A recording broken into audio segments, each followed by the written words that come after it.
Hello and welcome to another edition of Classic Candlepins from downtown Amesbury, Massachusetts, along with Rich Lamone. My name is Kyle Bruce, and this week we have a special challenge match featuring two of the very finest bowlers anywhere in the world. Rich, let's take a look at our two bowlers today. This first bowler, already at 19 years of age, one of the finest bowlers in the world today, from Lynn, Massachusetts, is Jonathan Boudreau. Jonathan comes in averaging 130. His high single is 190, and he has a high triple of 455. Opposing Jonathan today is a man who literally grew up in this building. From Newburyport, Massachusetts, it's Brian Fuller.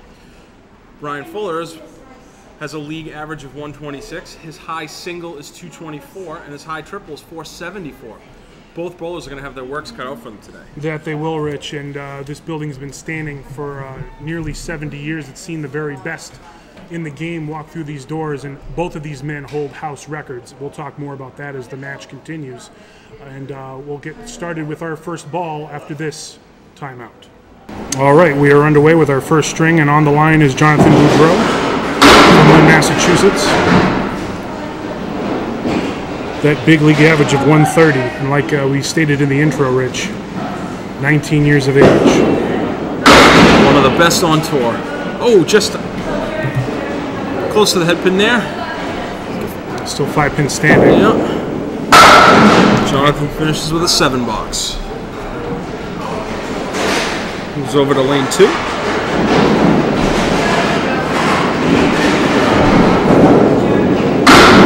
And this time he has a punch out on the left side with the 2-8.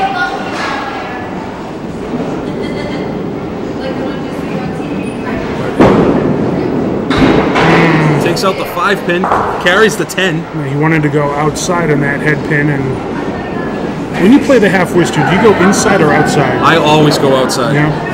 It seems to get better mixing action when you do that. Yeah, what a 10 box. That's exactly how he wanted to play it. He's very excited now after he's 17 after 2. And up on the line, lane 3 is Brian Fuller. His league average, 126. And he has the house record here. Right on that head pin. Of 224. And he started out that 224 with 6 strikes in a row. He's got that 10 pin with a plank. This should be Mrs. Riley's duck soup. Starts it out with a spare.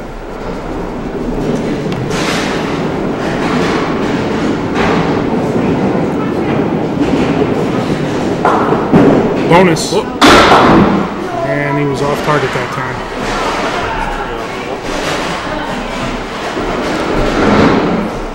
That half Worcester, early going. He's got the high-low jack remaining. All we do now is the home viewer jackpot. We'll be golden. 7 box. Brian's got a 2-pin lead after 2 boxes. We expect to see some big scores from these two guys because they are exceptional candlepin bowlers. Right in the pocket. Leads the 5-9.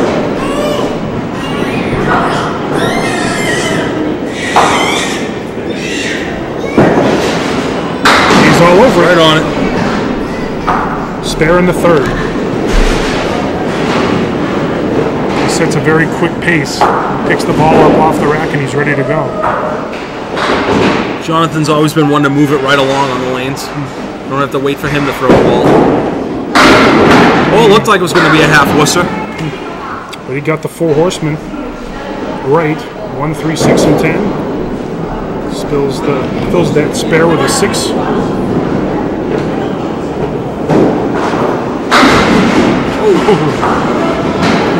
That looked good from where we were sitting. Yeah, it did. I'm not sure what happened. It looks like I think the 3 might have gone between the 6 and the 10.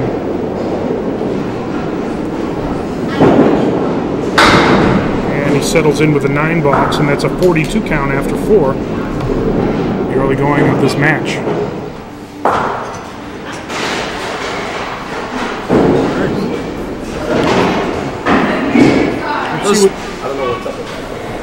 This my first time seeing Brian bowl, actually. He's got a very smooth delivery out there. He has the bowling in his genes from his mother and his father's side of the family. Oh, that piece of wood prevented the 8-pin from going over.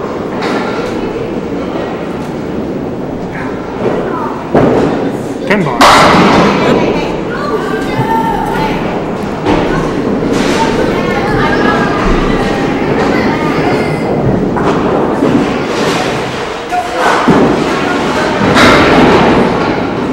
Brian's off the head pin that time.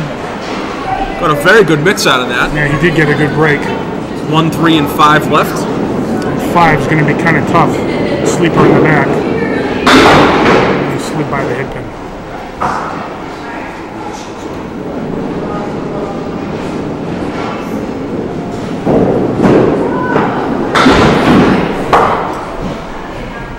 These guys are illustrating that even if you don't mark, that third ball is so important.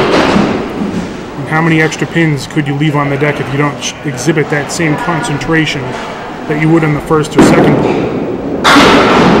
I've lost a number of strings by single pins. Don't want to regret that. I've won a number of strings by single pins as well, so they all come into play. Diamond left plus the 10. Gave it a good run that time, but he's left with the 4 and 10.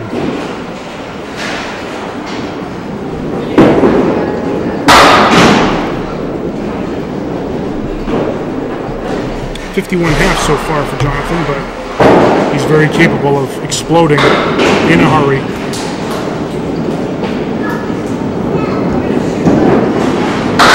It's on the head pin again. Can't pick up that split. 2-4-6, no wood.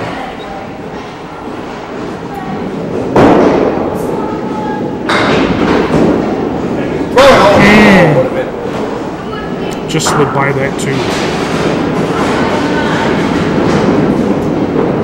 That's the question on those splits. Do you go inside and try to get the wood coming off the wall, or try to cut it over? I myself, I like to try to cut it over. Seems to go for me more than going off the wall.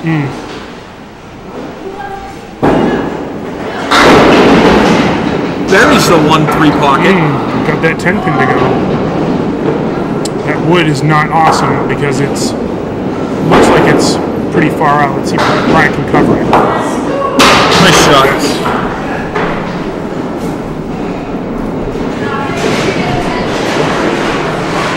That's Brian's second mark. Let's see what he gets on the bonus. And he's a little heavy that time. Leaves the 4, 7, and the 10 with 2 pieces of wood in front of the 4 and 7. See if that wood can help. Snaps. Yes! Nice shot. There's that exuberant call from me on that conversion, but it was a beauty.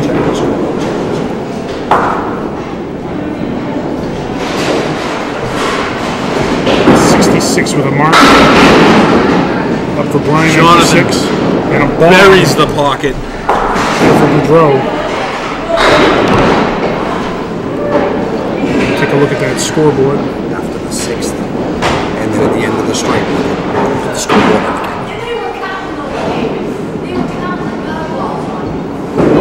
This looks good.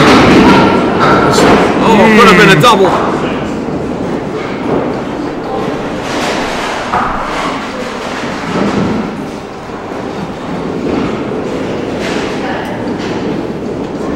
For the lefty, it doesn't get much easier than this one. There we go. He's all over it. Spare on strike.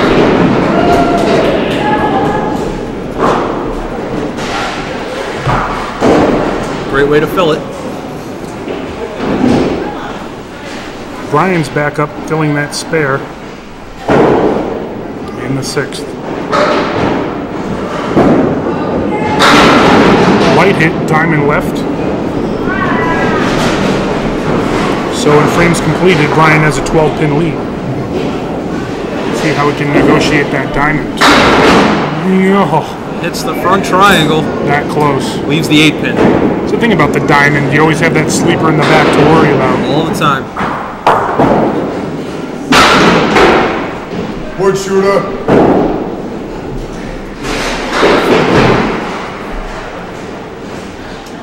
Lead cut to 2.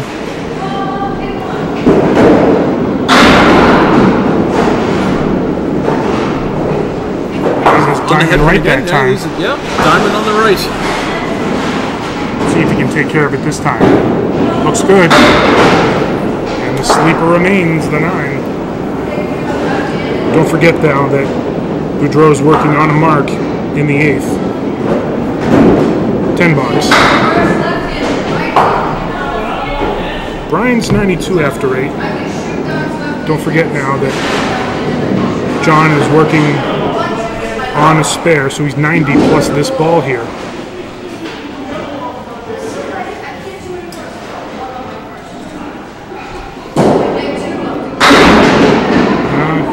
Got away with it. Fills it with 6. 1, 2, 4, and 8. Not a bad leave off of the head pin there. Goes outside on it. Yep. 4 pin remains.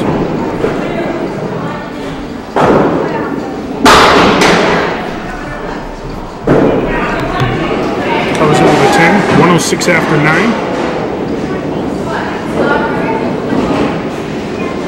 Let's see how he closes out this first string.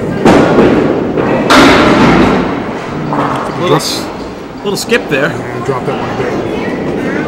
But it's not bad. I think that might be okay. The wood's frozen behind the 3 and the 6. Got to hit that head pin though. Exactly. Went outside on it. Not what he wanted to do, but I'm surprised. I thought they were all together there. Figured at least he would have gotten the 3.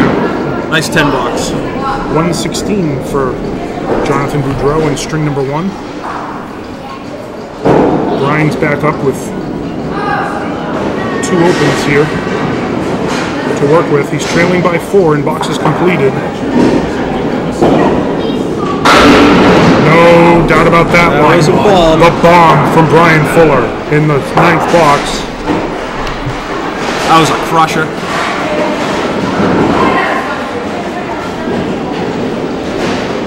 Looking for the double.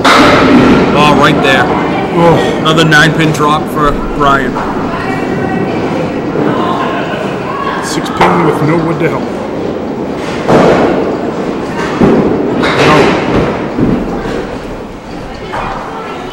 And he knew as soon as he released it that he was off. Same spot. 9 box for Brian. 9 fill, 9 box, 120 to finish the string.